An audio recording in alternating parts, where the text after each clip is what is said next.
Okay. Hello, my name is Shannon Clarke. And my name is Krom. I am a second-year student here at Nova, majoring in psychology. And I'm also a second-year student here at Nova, majoring in psychology. Today we'll be talking to you all about the identification of dishonesty through the observation of nonverbal cues. We wanted to find out what nonverbal cues someone would display when telling a lie.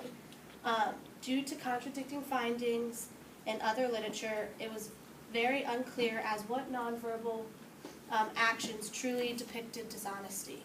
Clearly, for Pinocchio, his very obvious nonverbal cue of dishonesty is the growth of his nose.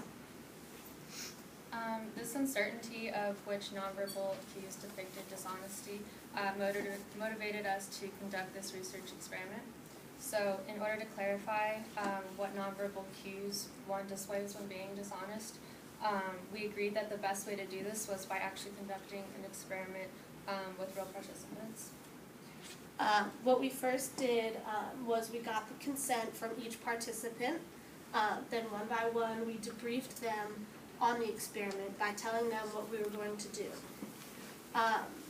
We were going to have them sit down next to a nearby door in a room, and that we, the experimenters, were going to leave the room and go on the opposite side of the door.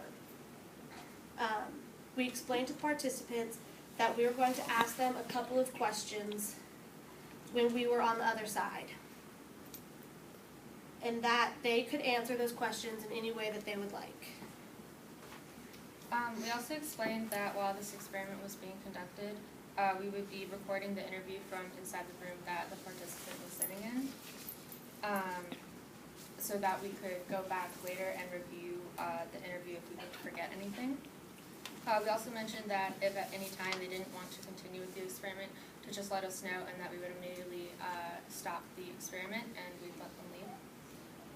We told our participants that the purpose of this study was to detect deception through verbal cues as opposed to nonverbal cues, so that they would divert their attention to what they were saying and how they were saying it as opposed to what their actions were.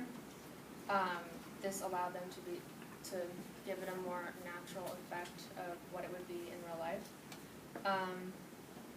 Finally, we explained to them that in order to create a low-stakes circumstance, there's going to be a consequence and reward system. The consequence would be that if they were unable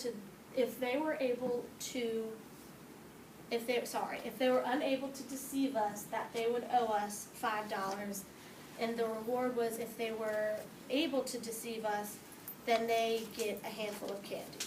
After fully debriefing the participants, we would start recording. Go into the other room and shut the door. We would then ask if the participants could hear us well enough on the other side of the door. Then we would proceed to ask the participants to state any 3 statements about themselves, under the condition that 2 of those statements would be true and 1 of those statements would be false. After the participant stated all 3 of their statements, we guessed as to which statement was the false statement, and the participant would notify us if we guessed it correctly or if we were wrong. And if we were wrong, the participant revealed to us what their true false statement was. Yeah. Then we would explain to the participant that we were after knowing what the false statement was, we would come out of the room and we would tell them that the experiment was over and that we were actually using deception ourselves throughout the experiment by telling them that the purpose of the study was to discover the nonverbal cues to deception.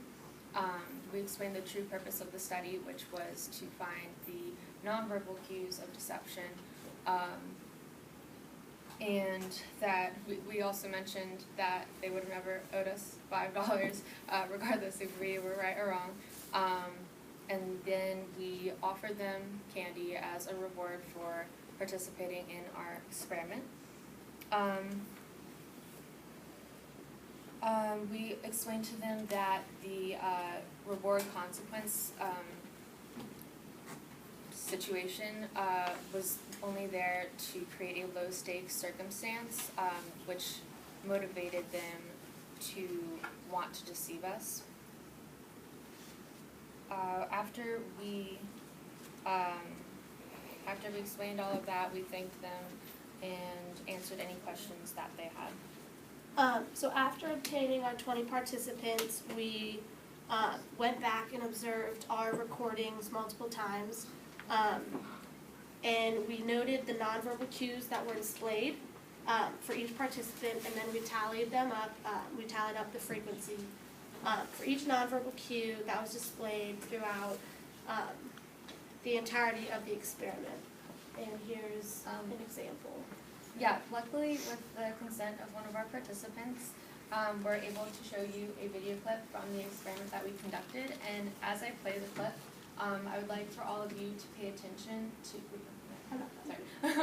I'd like you to pay attention to what he does physically when he lies. His lie is that I sleep on my stomach.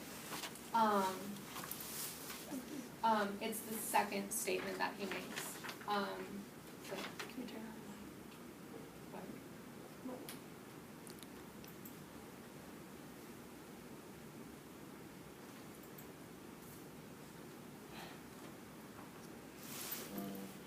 Are still circuits and stuff going on?